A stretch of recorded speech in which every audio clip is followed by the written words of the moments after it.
Yeah, all right. So Qianchuan Ye will begin the talk. He'll be talking about a policy-agnostic language for oblivious computation. Yeah, thank you for the introduction.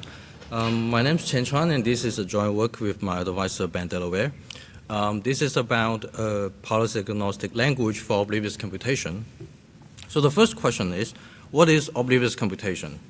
So let's say a person has some health data that they don't want to share with others. And we have this AI startup company who can take this data and analyze it and tell something like maybe if you are in risk of having certain diseases, for example. But this person might not want to share their private data with this company. But on the other hand, this company might not want to share their private model, which might be a decision tree of some sort, with this person either. So now they run into this dilemma that none of them want to share their private input with others, but they still want to carry out this computation. Luckily, they can rely on this thing called secure multiparty computation, which allows them to perform a joint computation without disclosing their private input. And this can be achieved by some crypto protocols, such as Yao-Scalable circuits or homomorphic encryption. However, writing secure applications directly using these protocols could be quite challenging because usually the computation would be required to be encoded as some sort of circuits. So without a high-level programming language, this could be quite tedious and very challenging to write. So in recent years, we have many high-level programming languages proposed for doing multiparty computation. And in today's talk, I will focus on one important feature that's missing from existing work, which is to make the language policy-agnostic. And roughly speaking, we want to allow the programmers to write their applications as some sort of conventional functional programs, like you normally do, if you write functional programs, without thinking about policies at all. And then you can define your policies separately. Maybe you have multiple of them. And finally, you just compose them to derive some secure versions of the same program, like this. Okay, let me motivate this a little bit with an example of medical record of a patient with 4 fields: ID, age, height, and weight. One potential computation could be to compare one feature of this record against some threshold. So in this case, one party might provide a medical record, and another party provides the threshold and which feature this record should compare against. One of the simplest policies could be just to hide everything. And in this case, because all the fields are private, we cannot just use the normal comparison operator. So in a language with access to crypto primitives, we will use the secure versions of the same operator that works on the private information. So that's for the simple policy. But we may want to have a more fine-grained policy, such as hiding only height and weight. And in this case, we will need to use the secure version or the public version accordingly.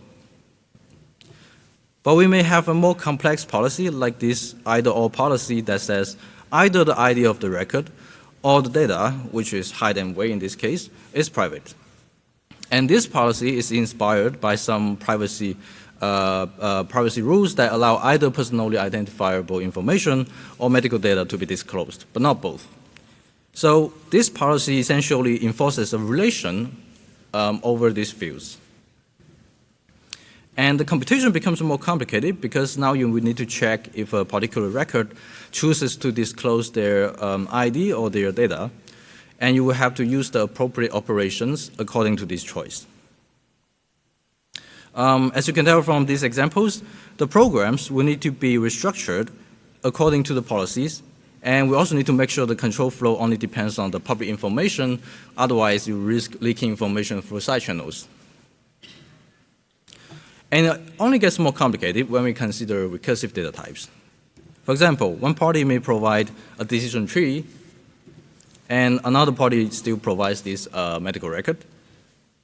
In this decision tree, every leaf is a decision, and every node specifies a feature and some threshold that this feature should compare against, just like in the previous example. But now the computation becomes, you would like traverse the tree until you reach a conclusion. So the problem here is that the policies for recursive data types are usually much less trivial, and the computation is also much harder to encode securely. So now all this creates the problem of the entanglement of program logic and the privacy concerns, which is pretty bad because now the programs become much harder to read, write, and reason about. And if the policies change in the future, you will have to rewrite the programs. And we may want to support multiple policies at the same time because, for example, different countries might have different policies. And we may want to trade off between privacy and performance by switching and comparing different policies, and we don't want to rewrite the same programs over and over again. To solve this problem, our language Taype provides a uniform way to define these private, possibly recursive data types with non-trivial privacy policies, and we can decouple them from the program logic. Essentially, we enabled this workflow that we just saw. To do that, our language supports something we call Oblivious algebraic data types, which is a way to define recursive data types with privacy policies as something we call public views. And of course, we also support some oblivious operations for the secure computation. And finally, we implemented a semantics called Taype semantics that allows for this composition of public and conventional programs with privacy policies. In fact, the theory of most of our ingredients here were already developed in a core calculus called lambda-OADT in our PLDI' 22 paper. However, unfortunately, there's a problem with that work, is that it was theoretical and there's no implementation available. So specifically, it was not clear how to even implement all these ingredients. To put it more concretely, we implement Taype by translating it into a conventional functional language. So the main challenge here is that the unique ingredients in Taype are missing from a conventional language. For example, we have oblivious algebraic data types. I didn't tell you that, but they are also dependent types. And obviously, you don't have those in conventional language. So we need to somehow encode them using just normal data types, arrays, and other stuff. While some oblivious operations corresponds to just crypto primitives in some libraries, there are also some of them that are just no correspondence. And lastly, our Taype semantics is non-standard, so we need to figure out a way to encode them into some standard call-by-value semantics. And it was not clear how to do that. In this paper, we bridged all these gaps by proposing a translation algorithm. But in this talk, I will just give you a taste of how the language works. So this is the example of decision tree we just saw. Each leaf is a decision, and each node specifies a feature index, like if it's a height or weight. And the threshold, these features should compare against, and of course the subtrees. The other party will provide a feature vector that this tree operates on. So with this public data, we can define a secure version of it called D-tree hat. I used hat here to indicate something is oblivious, which is just a visual cue. So this D-tree hat is defined as an oblivious algebraic data type, which is a dependent type, whose type index is a public view, which is essentially a policy specifying what information and how much of this information can be disclosed. In this case, we use the maximum depth for the public view, but you can use others. And the body of this type level function defines the private data of this decision tree using some oblivious type formers that I'm not going to go into details about. But the key idea here is that we decompose a data type into a public part, which is the public view, and a private part, which may depend on the public part. And crucially, the body of this type defines the shape of the data. which only depends on the public view. So an attacker will not be able to tell apart two different private decision trees if they have the same public view. To implement a private function like this classification algorithm that takes a decision tree and a feature vector, we can just specify the types using the corresponding oblivious types, which also serves as a policy because you might have multiple oblivious types, and this type basically just chooses what types to use. And of course, we don't want to write the body of this function directly because that will introduce the entanglement I was talking about. So instead, we first decrypt the private input, and now you have some public decision tree and the feature vector. And then we apply the decide function on this public input, and we have some public output. And finally, we encrypt the output back to the oblivious world, which gives you an equivalent program that's, that has this private type. By the way, S and R here stand for section and retraction functions, and you can just think of them as encryption and decryption. The users do have to provide these section and retraction functions alongside with the oblivious types, but this is done once and for all. So now this seems pretty promising, but you may notice that we just leak every private information by decrypting the private input. So is this approach insecure? Well, this is where our Taype semantics comes in, which is a way to allow this composition without compromising privacy. I wish I can tell you more about that, but you will have to read our paper to learn more about that.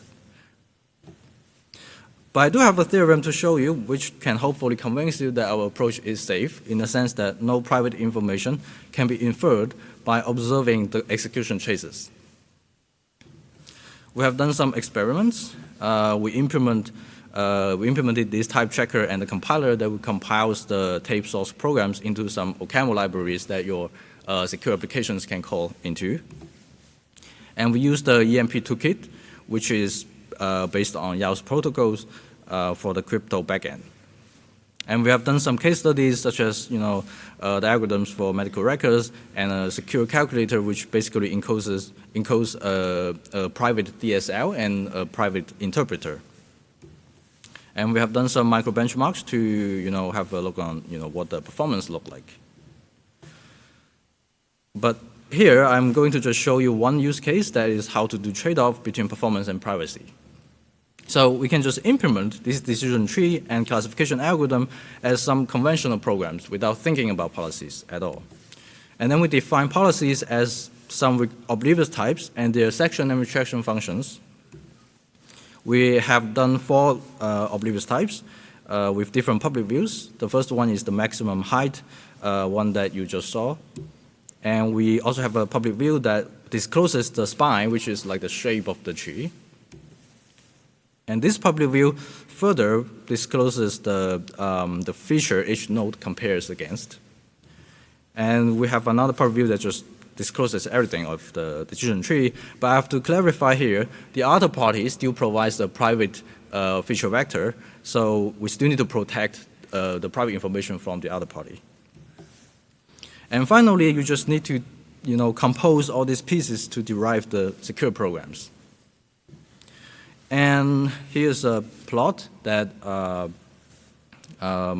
we do the comparison. So we test each public view against the trees of different sizes and different densities. And as you can tell, the more permissive a public view is, the better performance we get.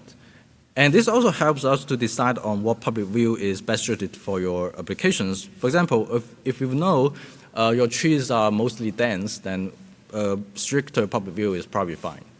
And the takeaway here is that we can make this comparison by using the exact same classification algorithm. We just need to compose it with different public views or different policies. And the policies themselves are also reusable in the sense that you can compose them with different algorithms. And you can see the paper for more benchmarks and case studies. So to wrap up, we show that we can decouple cleanly the program logic and privacy concerns, resulting in more modular secure implementations. And it brings a lot of benefits because of this abstraction. And we provided the first language implementation of such approach. With that said, thank you for your attention, and here are some links for the artifact if you want to check out. I'm open for any questions.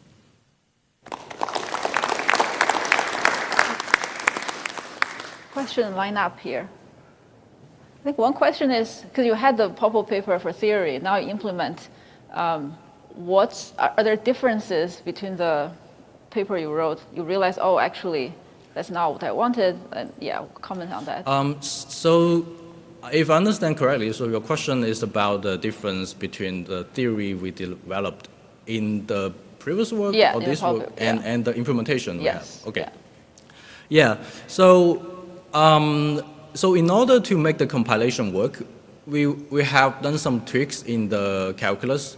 For example, the way we handle labels. I mean, I didn't talk about labels in this this talk, but we have a label system for basically classifying programs in different ways, and we kind of tweak this system to basically make it more uniform. And well, there are a lot of technical details there, but another thing is that we make certain things more explicit. For example, in the original calculus, we can implicitly convert data from with different labels to a new label. But in the new system, we will have an explicit operator to do that. But of course, the users do not need to care about it because those operators will be automatically inserted. But all these tweaks makes the compilation easier and also makes it possible. Interesting. Any questions? So in our first policy, you actually have either or, right? For policy, you might touch upon multiple data structures. So I'm curious, how do you deal with that? It seems like really hard not to have a branching there.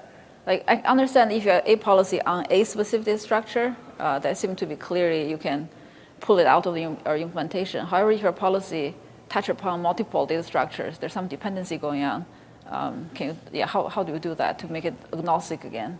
If I understand your question correctly, are you talking about like kind of like this, for example, having a tree of list, like kind of this nested? Or if you have two different data structures, right? You have a record of, I don't know, prescription, you have a record of diagnosis, then you say, oh, only if something here, then you can publicly reveal here. So there's the dependency between two data structure on your input. Can you deal with that agnostically? I do not think we currently support that, but that's an interesting direction that might be worth exploring. Currently, if you want to do that, you probably need to encode a data type that includes both, like having like a customized product of these two data types.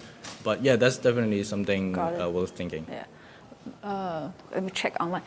Maybe last question. So once you start taking the medical record and so on, the first question popping in my head is, what about people who do differential privacy? Can you connect to them? Or this is a completely different set of things you're looking at?